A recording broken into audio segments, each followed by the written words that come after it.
Ipinatutupad na ang Zero Plastic Policy sa Olongapo City. Bahagi nito, ipinagbabawal na sa buong syudad ang paggamit ng plastic bags at styrofoam containers sa mga pamilihan at iba't ibang establishmento. May report si Bong Makapagal. Sinimulan ng ipatupad ang Zero Plastic Policy sa lungsod ng Olongapo, kung saan ay bawal na ang paggamit ng plastic bags at styrofoam containers sa mga pamilihan at establishmento nito. Batay ito sa City Ordinance No. 11 na isinulong ni City Councilor Attorney Noel Atienza na dito ay nakasaad ang pagbabawal ng plastic bags sa dry goods.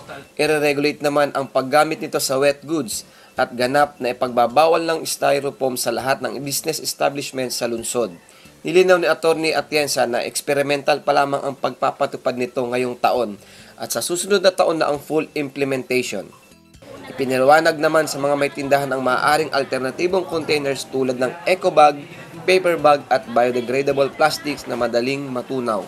Samantala, batay sa ordinansa, may kaukulang penalties ang paglabag sa batas na ito. First offense, 1,000 pesos. Second offense, 2,000 pesos. At third offense, 5,000 pesos. O kulong na maaaring humigit sa 6 na buwan o kanselasyon ng license to operate ng 1 taon. Sinabi pa rin ni Atty. Atienza, ang malaking pagbaha sa Olongapo noong 2013 ang nagtulak sa kanya na maghain ng ganitong ordinansa dahil mga plastik umano at katulad nito ang ubumara sa mga kanal sa lungsod. Mula dito sa Olongapo City, kasama si Brian Pelaez, Bong Makapagal para sa Eagle News, we are one with 25.